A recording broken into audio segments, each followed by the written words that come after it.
Il est peu de termes qui résonnent aussi lugubrement tant en français qu'en allemand que celui de Douaumont. Douaumont, c'est aussi bien pour les Français que pour les Allemands un lieu de martyrs. La mort de masse est quelque chose de terrifiant dans la Grande Guerre. 1 400 000 morts chez les Français, 1 900 000 chez les Allemands, mais surtout, plus encore, des corps non retrouvés. Des corps démantelés par le feu de l'artillerie, des corps enfouis dans le sol meusien, ou des corps retrouvés de manière dispersée. Ce qui fait que Douaumont, c'est à la fois une nécropole pour les Allemands en ce qui concerne le fort, puisque 679 soldats allemands sont encore aujourd'hui enterrés dans une des ailes du fort, après une explosion gravissime en mai 1916. Mais ça concerne le fort. À la fin de la guerre, voit s'ériger l'ossuaire de Douaumont. Il s'agit de rassembler effectivement dans un lieu unique les restes de soldats tués à Douaumont durant la bataille de Verdun, tant français qu'allemands, environ 130 000 corps rassemblés dans l'ossuaire. Donc vous avez une dualité de lieux sur Douaumont, le fort et l'ossuaire, qui va permettre effectivement à un certain nombre de familles françaises qui ont perdu un de leurs proches à Douaumont, dans la bataille de Verdun, d'avoir un lieu pour se recueillir. Car un des grands problèmes de cette mort de masse de 1914-18, c'est que justement, ne pouvant retrouver les corps, eh bien, un certain nombre de familles ne peuvent pas faire leur travail de deuil sur le proche qu'ils ont perdu. Et ça, c'est une nouveauté de la Grande Guerre. Douaumont va servir, l'ossuaire de Douaumont va servir essentiellement à cela, donner un lieu de sépulture à un certain nombre d'inconnus.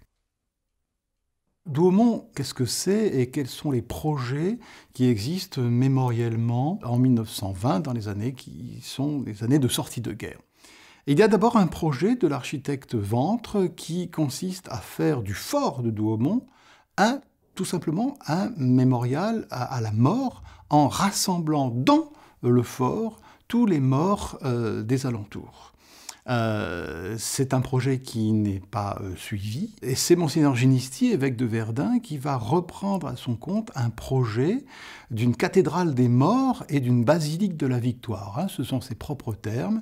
Il souhaite créer un ossuaire qui rassemble effectivement les restes identifiés ou pas d'un certain nombre de soldats, français comme allemands, et il souhaite pouvoir effectivement faire de ce lieu un lieu symbolique. Un lieu éminemment marqué par la religion, puisqu'il y avait certains projets qui évoquaient le fait que l'ossuaire de Douaumont soit gardé en permanence par un ordre religieux voué au silence.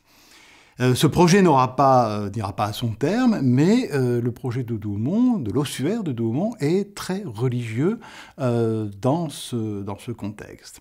Et bien évidemment, l'État français des années 1920-25 n'est pas tout à fait d'accord avec ce projet de Monseigneur Ginisti, puisque c'est un État laïque, et vous remarquerez que toutes les cérémonies publiques qui se tiennent à Douaumont depuis ont lieu à l'extérieur, face à la nécropole, et non pas face à l'ossuaire ou dans l'ossuaire.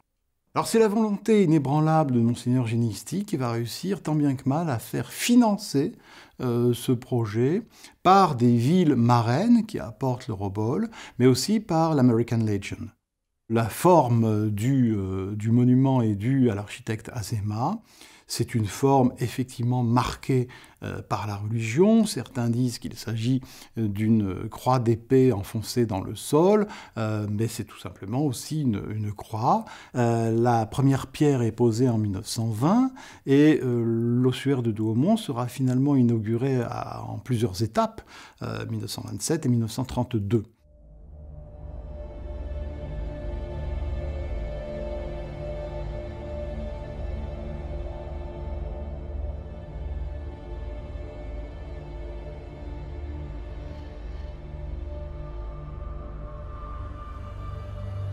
Il faut comparer effectivement cet ossuaire de Douaumont à d'autres monuments commémoriels, commémorant notamment la mort de masse. C'est notamment Notre-Dame de Lorette. Notre-Dame de Lorette, située près de Lens, qui symbolise les combats furieux, notamment de 1915, du bassin houillé. et où l'on retrouve cette dimension religieuse avec une chapelle. Même si, effectivement, en 2014, le lieu a été quelque peu laïcisé avec l'inauguration du fameux mur des noms, rassemblant tous les soldats tués dans le Nord et dans le Pas-de-Calais durant ces combats furieux de la Grande Guerre, rassemblant donc simplement par ordre alphabétique tant les Français, les Anglais que les Allemands et d'autres nationalités. Mais il est bien évident que les 25 hectares sont aussi un lieu de commémoration à la fois religieux et laïque. Et puis il faut évoquer aussi Notre-Dame de Dormans, c'est-à-dire le monument aux victoires de la Marne de 1914 et de 1918.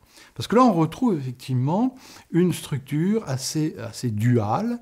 Il y a d'abord une crypte, puis il y a une chapelle en niveau supérieur, et il y a un monument aux victoires, effectivement, avec le buste mortuaire, notamment, du maréchal Foch.